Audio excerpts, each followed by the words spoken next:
أعوذ بالله من الشيطان الرجيم. بسم الله الرحمن الرحيم.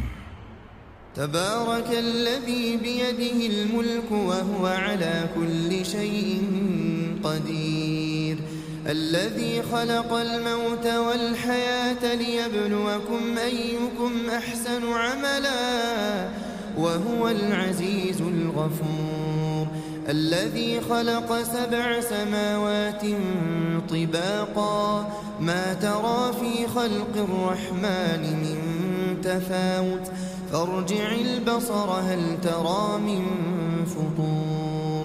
ثم ارجع البصر كرتين ينقلب إليك البصر خاسئا وهو حسير، ولقد زينا السماء الدنيا بمصابيح وجعلناها رجوما للشياطين وأعتدنا لهم عذاب السعير، وللذين كفروا بربهم عذاب جهنم وبئس المصير، إذا ألقوا فيها سمعوا لها شهيقا وهي تفور تكاد تميز من الغيظ كلما ألقي فيها فوج سألهم خزنتها ألم يأتكم نذير، قالوا بلى قد جاءنا نذير فكذبنا وقلنا ما نزل الله من شيء إن أنتم إلا في ضلال كبير، وقالوا لو كنا نسمع أو نعقل ما كنا في أصحاب السعير، فاعترفوا بذنبهم فسحقا لأصحاب السعير، إن الذين يخشون ربهم بالغيب لهم مغفرة وأجر كبير، وأسروا قولكم أو اجهروا به إنه عليم بذات الصدور، ألا يعلم من خلق وهو اللطيف الخبير، هو الذي جعل لكم الأرض ذلولا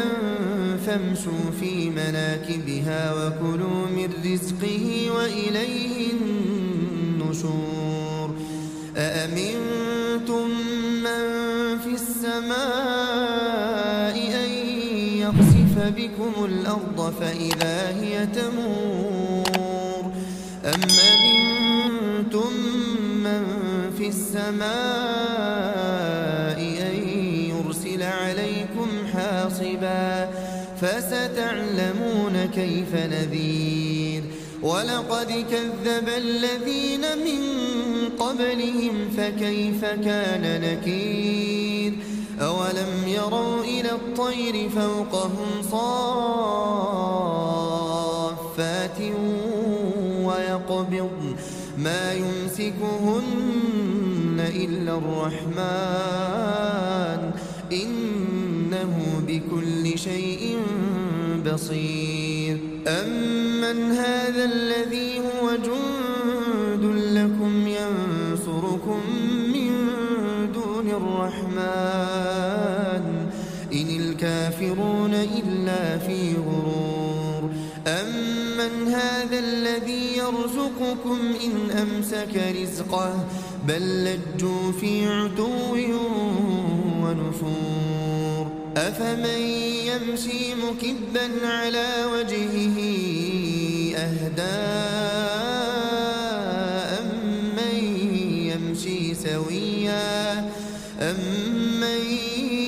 يمشي سويا على صراط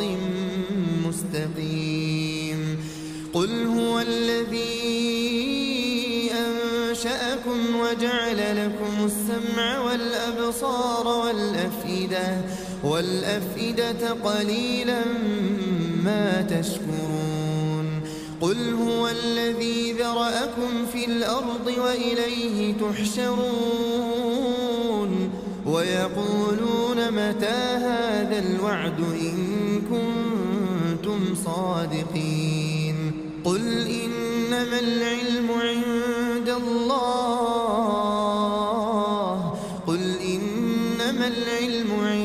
الله وإنما أنا نذير مبين فلما رأوه زلفة سيئت وجوه الذين كفروا وقيل هذا الذي كنتم به تدعون قل أرأيتم إن أهلكني الله ومن معي أو رحمنا فمن يجير الكافرين من عذاب أليم قل هو الرحمن آمنا به وعليه توكلنا فستعلمون من هو في ضلال مبين قل أرأيتم إن أصبح ماؤكم غورا فمن يأتيكم